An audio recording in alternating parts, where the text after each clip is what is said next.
Good morning student, class 11th subject physics, 4th unit. Topic हमारे पास है types of work done.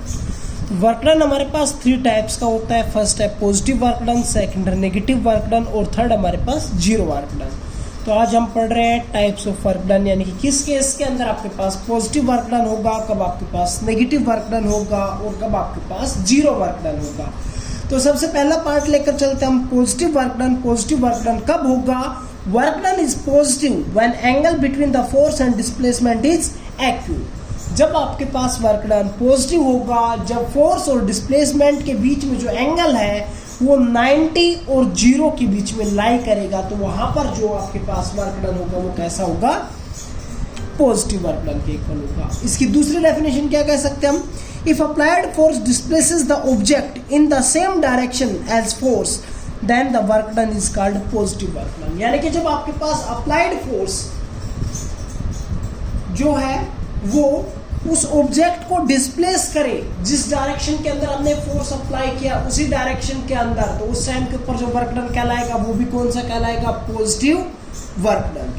तो by definition हमारे पास क्या बना कि उन दोनों के बीच में जो एंगल बन रहा है फोर्स और डिस्प्लेसमेंट के बीच में, वो 0 और 90 के बीच में लाई करना चाहिए, यानी कि theta is less than to 90 degree. जब हम फॉर्मूला की बात करते हैं तो वर्क डन का हमारे पास फॉर्मूला क्या होता है? Dot product of force and displacement. तो हम लिख सकते हैं F vector dot S vector, और डॉट प्रोडक्ट को हटाएंगे तो कोस थीटा लगेगा, और कोस की वैल्यू अगर हम 0 से और 90 यानी कि फर्स्ट क्वाड्रेंट की बात हो रही है, और फर्स्ट क्वाड्रेंट के अंदर कोस थीटा की वैल्यू क्या होती है? पॉजिटिव वैल्यू होती है। ठीक है, तो थीटा 0 से बड़ा होना चाहिए, इक्वल्स टू होना चाहिए, और 90 से लेस देन होना चाहिए। अगर ऐसा केस बनेगा तो उस पीरियड के दौरान कोस थीटा की वैल्यू कैसी होगी? एक पॉजिटिव। एक एग्जांपल की जब हम बात करते हैं तो हमारे पास एग्जांपल लेते हैं when a body is freely falling under the action of gravity.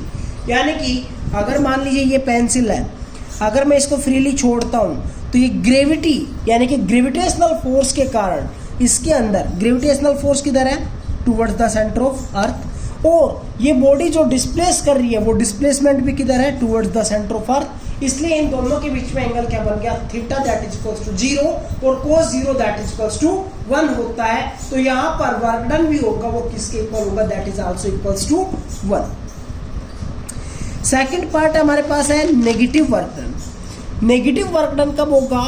If by applying a force on object displaces in opposite direction of force, then work done of object will be negative। यानी कि जब हम किसी एक object के ऊपर force apply कर रहे हैं और जिस डायरेक्शन में हमने फोर्स अप्लाई किया है डिस्प्लेसमेंट उससे अपोजिट डायरेक्शन के अंदर हो जाए, तो उस टाइम के ऊपर जो वर्क डन होगा वो क्या कहलाएगा?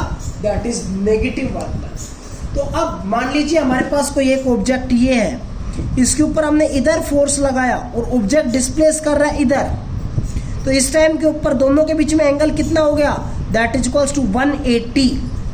ठीक है, तो आपके पास इस केस के अंदर थीटा की वैल्यू 90 से बड़ी होनी चाहिए, लेकिन 180 से लेस देन और इक्वल्स टू होनी चाहिए।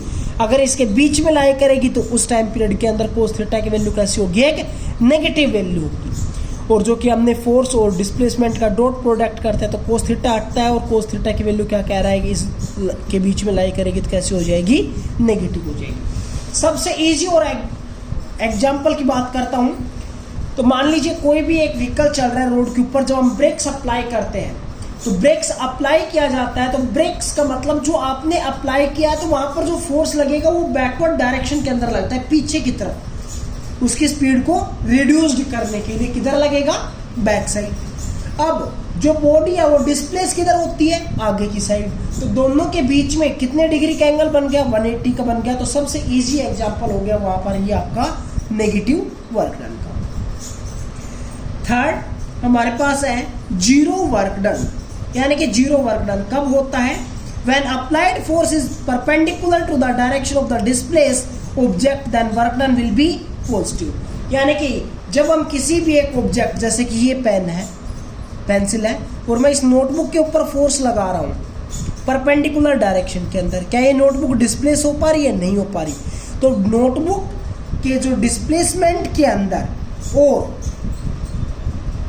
डिस्प्लेसमेंट अगर होगा भी तो परपेंडिकुलर डायरेक्शन में जब हम फोर्स लगाएंगे डिस्प्लेसमेंट के, तो उस टाइम के ऊपर जो हमारे पास होगा वो क्या कहलाएगा, एंगल 90 डिग्री। और 90 डिग्री होगा तो cos 90 की वैल्यू क्या होती है हमारे पास, 0 होती है। सो वर्क डन भी यहाँ पर क्या हो जाएगा, that is also equals to 0। इसका example, revolving of a satellite around the earth having 0 work done.